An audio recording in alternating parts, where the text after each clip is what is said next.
저는 젊은 사람들이 문가리를 지지하는 부분이요. 20대, 30대, 40대, 50대 초반까지 이해를 할 수 없습니다. 정치는요, 누구를 지지하든 간에 그래도 지지할 만한 명분이 있어야 되고 자신의 삶과 관련해서 이익이 있어야지요. 근데 과거부터 뭐 크게 좋지는 않았습니다만은 출산과 취업을 이렇게 없애버린 것은 거의 문가리가 처음일 겁니다. 아마 앞으로도 이런 사람은 안 나올 거예요. 자, 출산 자체가 죽는 사람보다 더 적어져 버린 일이 발생했습니다. 그게 뭐 한국의 고질적인 현상이라고 할 게 아니라 그렇게 출산이 줄어드는 시기에 책임을 맡았으면 줄지 않도록 하는 노력을, 역량을 보이는 게 대통령을 맡은 사람으로서 책임이지, 옛날부터 줄어왔으니까 내 때 확 줄었다고 내 책임은 아니다, 그럴 수 있는 거예요? 취업도 마찬가지입니다. 코로나가 갑자기 생겼지만 코로나 이전에도 취업이 좋지 않았지만 코로나로 인해서 취업 절벽이 왔어요. 그러면 한국형 뉴딜이 뭔 뉴딜을 해야 되겠어요? 취업을 갖다가 대거 제대로 된 일자리를 만드는 그런 한국형 뉴딜을 해야지요. 어떻게 해요? 제가 요양병원이나 학교에서 수많은 사람들을 취업시킬 수 있는 일자리를 만들 수 있고 다른 데서도 할 수 있다고, 그것은 생산적이라고 수도 없이 말을 했잖아요. 서포 15조예요. 그런데 한국형 뉴딜이라고 문가리가 이야기한 저 문가리의 한국형 뉴딜, 디지털 뉴딜, 그린 뉴딜에서 일자리가 생길 만한 데가 어디 있어요? 그 일자리하고 아무 관계없는 뉴딜이에요. 그런데 이런데 분노하지 않습니다. 170조를 쓴다는데 그런 짓에 일자리가 생기지 않는데 분노를 하지 않아요. 그럼 이쯤 되면 뭐겠어요? 개돼지로 전락해 가는 겁니다.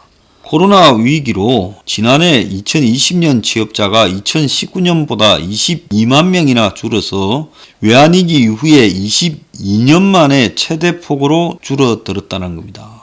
부동산 폭등의 고용 한파에 일자리 시장에서 낙오된 청년 세대들이 코포 세대, 그러니까 코로나로 취업을 포기한 세대로 전락하고 있다는 겁니다.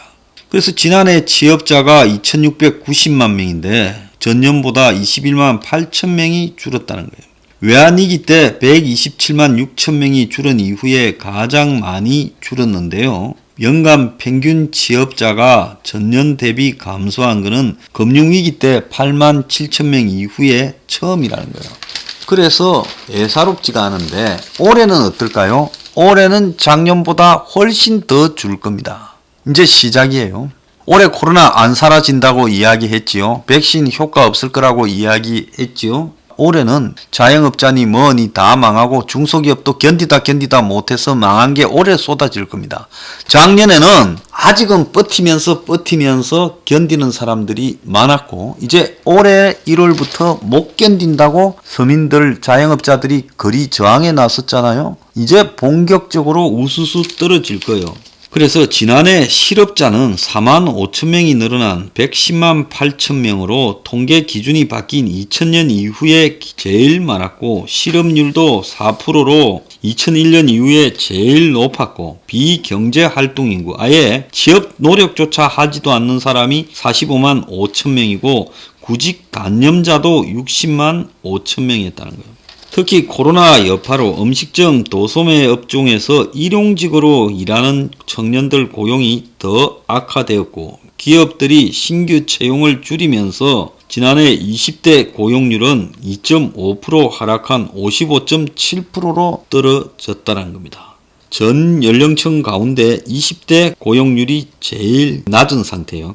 그러니까 20대의 고용률이 제일 저조한 실적을 보이고 있고 20대 실업률도 9%대를 기록했다는 겁니다. 그래서 청년층의 체감 실업률은 25.1이라는 거예요. 그래서 사실상 이 실업률을 통계내는 기준이 매우 잘못되어져 있어서 사실상으로 놀고 있는 사람이 청년 4명 중에 1명이고 20대 비경제활동 인구 중에 아무것도 안 하고 그냥 놀고 있다는 사람이 전년 대비 25%나 늘었다는 겁니다. 그래서 청년들에게는 거의 폭탄이 떨어져 버렸고요. 일하고 싶어도 못한다고 이야기하는 고용 절벽에 떨어진 사람이 400만 명이라고 지금 통계가 나오고 있습니다. 이 통계 역시 통계청에서 손을 좀 본 걸 건데요. 한 신문에 보면 명동의 골목에 가게 양쪽 16개 중에서 5곳이 비어 있었고 4곳은 코로나 임시 휴업이라는 거예요. 문을 연 옷가게는 4명이던 가게 직원을 다 나가고 나 혼자 남아있다. 그래서 나도 언제 잘릴지 모르겠다 이야기하고 한국의 대기업 화장품 숍에도 직원들이 손님이 없다 보니까 한때 30명이 넘었는데 직원 3명만 달랑 남아있고 그 옆에 식당에는 오후에 손님이 하나도 없어서 직원 15명을 두고 주인은 돈 관리만 했는데 이제 직원 3명의 주인이 서빙한다고 합니다. 그래서 지금 사람이 북적이던 모든 장소가 다 사람이 사라지고 당연히 그 자리에 있던 술집, 식당, 영업점들은 문을 닫거나 직원이 거의 없어졌다는 거예요.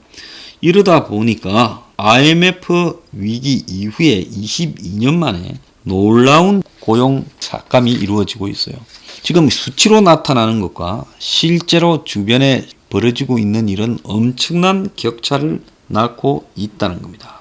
그래서 지난해 실업자 110만 8천 명에다가 아르바이트로 간간히 일을 하지만은 벌이가 일을 부족해서 진짜 더 일을 하고 싶은데 일을 못하는 108만 8천 명에다가 구직 활동을 아예 안 해서 구직 활동을 해야 실업자예요.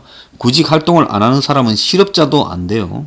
그렇지만 일을 하고 싶은 잠재적 구직자가 180만 8천 명에다가 구직 노력을 했지만은 일을 못하는 사람까지 합치면 406만 9천 명이 놀고 있다는 겁니다. 그래서 유사일에 이렇게 많은 사람, 국민들 그야말로 10명 중에 1명 정도가 놀고 있어요. 완전 아기들 말고 그래도 일할 수 있는 사람들 10명 중에 1명이 실업자로 놀고 있다는 겁니다. IMF 때 없어진 직장은요, 대기업이나 은행 같은 화이트 칼라였습니다. 근데 이번에 이 코로나 시대에 없어지는 일자리는요, 제일 낮은 계층에 누구나 할 수 있는 생산성 낮은 서비스업에 종사하던 사람부터 하루 먹고 사는 사람들이죠. 아니면 일용직 노동자나 영세한 중소기업에 일하던 사람부터 일자리를 잃어가고 있습니다. 이것도 정확하게 제가 예측했죠.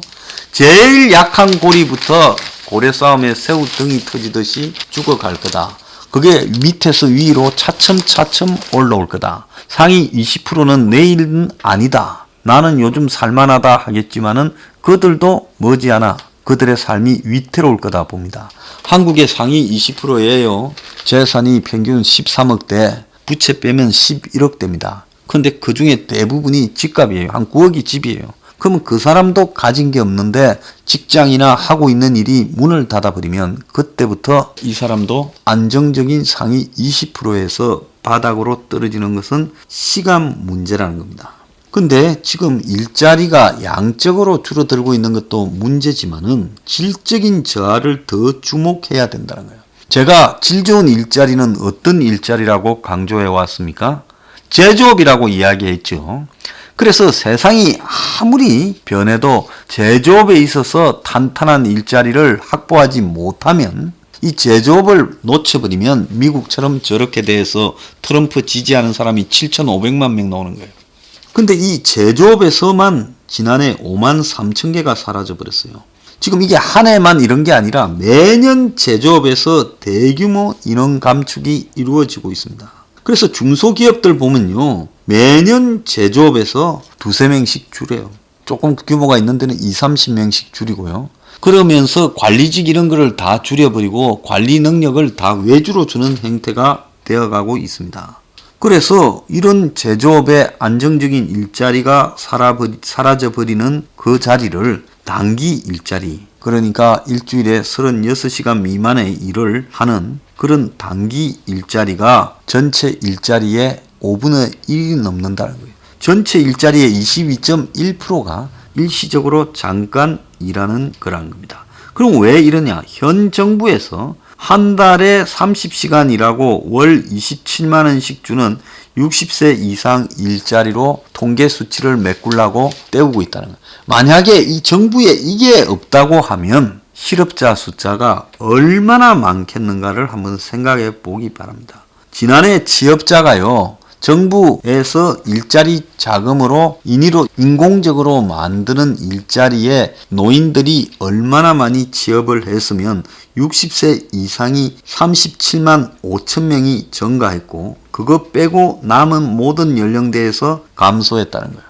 그래서 대부분 정부 만드는 일자리의 취업자는 60세 이상이죠. 30대가 16만 5천, 40대가 15만 8천입니다. 30대, 40대에서 감소된 일자리에서 쫓겨난 사람들은요, 아마 그 가정이 나락으로 떨어졌을 거라고 봅니다. 30, 40대가 제대로 된 일자리에서 퇴출되면요, 그 사람은 남은 인생을 어떻게 살아갑니까? 20대도 지금 14만 6천 명, 50대도 8만 8천 명이라는 겁니다. 그래서 15에서 29세의 공식 실업률은 9%지만은 체감 실업률은 25.1%라고 이야기를 하고 있습니다.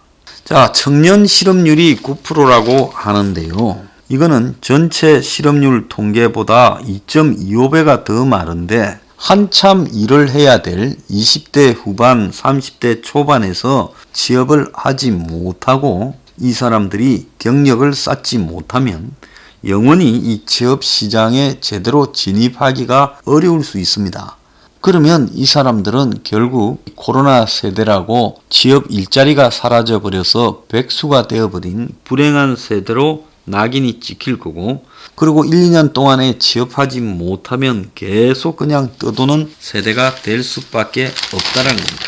정권이요, 통계 조작하려고 60대 노인들한테 30만 원 주고 일자리 37만 개 만들 때 경제 허리에 30, 40대는 32만 개가 꺾였는데, 근데 이런 사람은 일을 하다가 쫓겨난 사람들이지만은 아예 일을 못 구해서 그냥 쉬는 청년이 42만 명인데, 대기업도 갈 데 없고 중소기업도 300대 1이라는 거예요. 알바 자리도 50대 1이라고 합니다. 그래서 평생 알바하다가 끝날까 두렵다라고 이야기를 하고 있다고 합니다.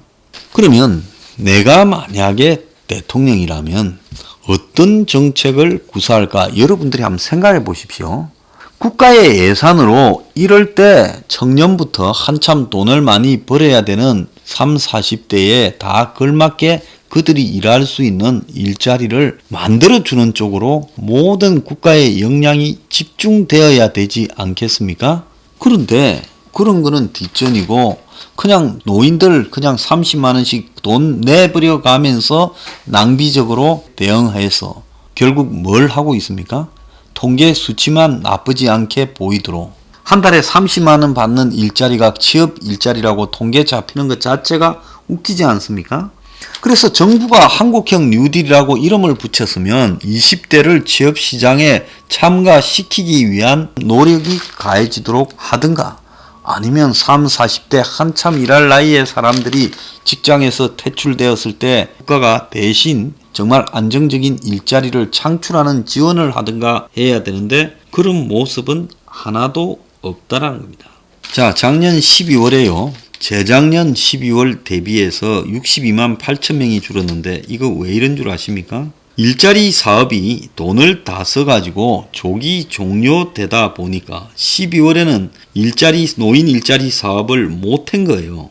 그러니까 갑자기 12월 들어서 취업자가 62만 8천 명이나 줄어들어 버렸다는 겁니다. 그러니까 이게 얼마나 한심한 겁니까? 문가리가 하는 것은 공무원 채용하는 것 뿐이다, 아니면 뭐 공공 부분에 비정규직 정규직 하는 거라 이래가지고 올해 공무원 채용이 역대 최대로 공기업 합쳐서 7만 명이 웃돌 거다.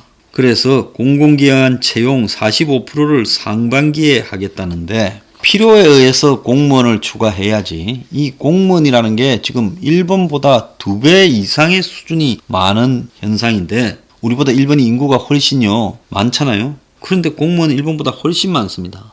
그런데 이런 식으로 공무원을 막연하게 일자리 창출 사업으로 생각하고 만들어 가다가는 국가가 감당 못할 상황에 벌어진다. 공무원은 전부 연금하고 연결되고 평생 직장이기 때문에 뽑을 때는 일자리 창출이라 좋겠지만은 나중에 공무원은 나가는 게 없습니다. 뒷감당을 어떻게 하겠습니까? 참 걱정되지 아니한다 할 수 없습니다. 자, 문가리가요, 진짜 이런 장난을 안 친다면 아마 한국은 유사일의 최고의 실업자 국가가 될 건데, 이런 거를 가지고 문가리 앞에서 장관들이 재작년 고용이 너무 잘 돼서 올해 고용이 부진하다라고 말장난을 하고 있다고 합니다. 참 미쳐도 골고루 미친 놈들입니다.